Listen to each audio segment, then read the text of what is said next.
Ni inkuru isohotse mu kanya gashize iri kuvuga yuko mu gihugu cya Kenya ubuzima bwahagaze kubera ikiriyo cya Raila Odinga.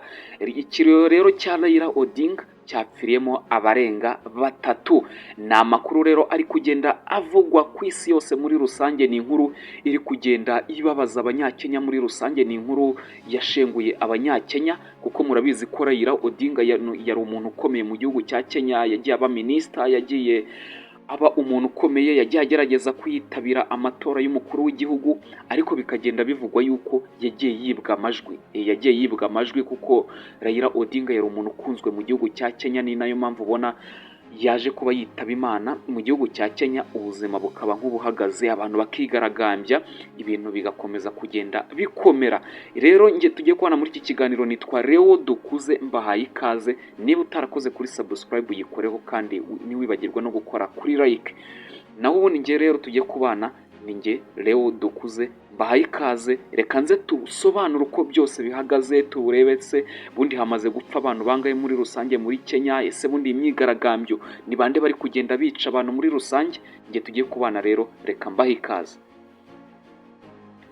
Ikiriyo cya Raila Odinga witabye Imana tariki ya 15 Ukwakira 2025 cyahindutse imyigaragambyo muri Kenya. Abashinzwe umutekano batangira kwifashisha imyuka iryana mu maso kugira ngo babatatanye.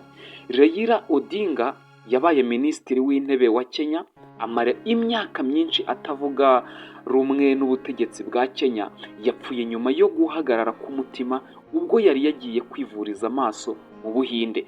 Kuva inkuru y'urupfu rwa Raila Odinga yamenyekana, mu rwego rumwe cyangwa mu rugo rumwe no mu biro by'ishyaka rya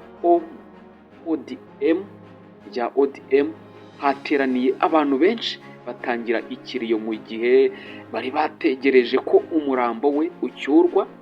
Mu gitondo cyo kuri uyu wa 15 Ukwakira, indege ya Kenya Airways yagejeje umurambo wa Raila Odinga i Nairobi ku kibuga cy'indege cyitiriwe Jomo Kenyatta. Hari uruvunganzoka rwinshi rw'abantu kabisa, hari abantu benshi rw'abaturage bari bagiye kwakira uyu mubiri wa Raila Odinga. Kubera ko byari bigoye gukumira aba bantu, abashinzwe umutekano bemereye kugera aho indege yari itwaye umurambo wa Raila Odinga yari iparitse. Abantu barabemerera ati nimugereyo nta kibazo, murebe uko byifashe, ariko ntibanyurwa kuko bageze no mu gice batemerewe kugeramo. Muri make bageze naho batari bemerewe kugera.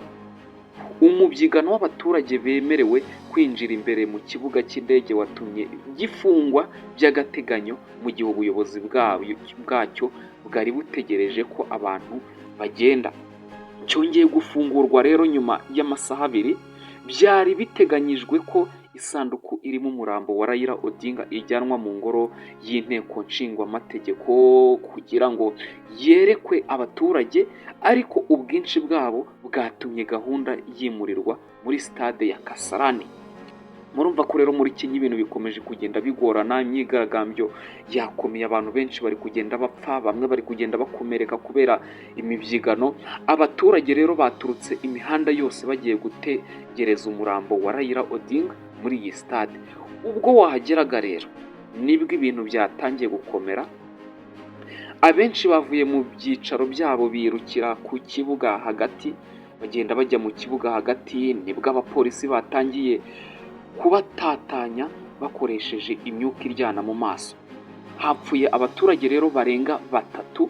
Biri kubarwa ko hapfuye abaturage barenga 3, ariko ni inkuru iri kugenda ivugwa yuko ubwo na 3 ari bake cyane ugereranyije n'abantu bagiye bapfa muri rusange. Ndetse bivugwa ko hari abaturage benshi bakomerekeye muri iyi stade, ariko umubare wabo nturamenyekana. Perezida wa Kenya rero William Ruto nawe yatangije ikiriyo cy'iminsi 7. Ikiriyo cy'iminsi 7 ku rwego rw'igihugu. Muramuzi ko Perezida William Ruto nawe yagiye ahangana na Raila Odinga. Murabizi ko bari baniyamamaje bose kugira ngo babe abaperezida ku mwanya w'umukuru w'igihugu. Raila Odinga aza gutsindwa amatora, ariko biza kugenda bivugwa yuko Raila Odinga aza kugenda avuga yuko yaje kugenda yibwa amajwi, yaje kugenda yibwa amajwi muri aya matora kugira ngo William Ruto ayobore Kenya muri rusange.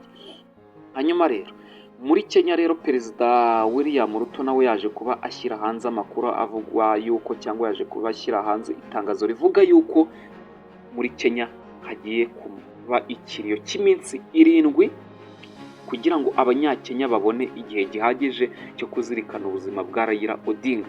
Biteganyijwe ko kuva kuri uyu wa 17, kuva kuri tariki nyine 17 Ukwakira 2025 aribwo hari bube umuhango wo ku rwego rw'igihugu wo gusezerera Raila Odinga mu cyubahiro. Uzabera kuri stade ya Nyayo iherereye i Nairobi. Biteganyijwe ko Raila Odinga azashyingurwa mu isambu ye iherereye mu gace ka Bondo mu karere ka Siaya ku tariki 18 Ukwakira. Murabyumva rero uko byifashe. Ni inkuru rero ikomeje kugenda ivugwa ko ibintu bikomeje kugenda bikomera muri Kenya, abantu benshi bari kugenda bigaragambya, abantu benshi bavuye aho bari batuye bose baje mu murwa mukuru wa Kenya kugira ngo bigaragambye bagaragaze ko bababaye. Mu by'ukuri Raila Odinga yari umuntu ukunzwe cyane mu gihugu cya Kenya. Murabizi ko Raila Odinga buriya ni umuntu ukomoka n'ubundi mu miryango y'abategetsi ba Kenya. Raila Odinga rero akaba yaje kuba yitaba Imana ari mu gihugu cy'Ubuhinde, aho yari yagiye ku kibazo cyo kwivuza. Murabizi Raila Odinga yagiye agira ibibazo byinshi, yagiye arwara indwara zitandukanye, urugero indwara z'impyiko. Murabizi Raila Odinga yagiye afungwa kenshi agenda azira nyine kutavuga rumwe n'ubutegetsi bwa Kenya kuva kera. Buriya Raila Odinga kuva muri za 80 ibaze kuva mu mwaka w'1980 kuzamura gutyo muri iyo myaka 1980 kuzamura, Raila Odinga ni umuntu wagiye ugaragara muri politike, bagaragaza ko batamushaka muri rusange, ariko abaturage bo bakagenda bagaragaza ko bashaka Raila Odinga ko yaba perezida, akagerageza kwiyamamaza, agakora ibishoboka byose, ariko Raila Odinga maze akagenda atsindwa amatora. Bamwe rero bakagenda bavuga yuko Raila Odinga yagiye yibwa amajwi, akagenda nyine akorerwa icyo wakita nk'iyicwaro cyangwa iyicarubozo, bakagenda bamwiba n'amajwi muri rusange kugira ngo ataba perezida wa Kenya. Rero nyuma y'uko aje kwitaba Imana mu gihugu cy'Ubuhinde, abanyakenya muri rusange byabaye ibintu bikomeye cyane. Abanyakenya batangiye kwigaragambya, abanyakenya batangiye kwibuka ibyiza Raila Odinga yabifurizaga, byabaye ibintu bikomeye cyane. Rero niba utarakoze kuri subscribe, kora kuri subscribe kugira ngo tujye tubana buri munsi, kuko uyu ni umuyoboro wa YouTube uzajya ukugezaho amakuru ashyushye, amakuru agezweho, kandi uzajya ubagezaho amakuru ku gihe. Niba kunze rero aya makuru, kora kuri like kugira ngo tujye twibanira uyu munsi. Naho ubundi twabanye muri iki kiganiro nitwa Leo Dukuze, ndabashimiye. Icyo nabifuriza ni uko amafufu n'amafaranga byabafubika, mugakomeza kugenda mugubwa neza. Thank you so much.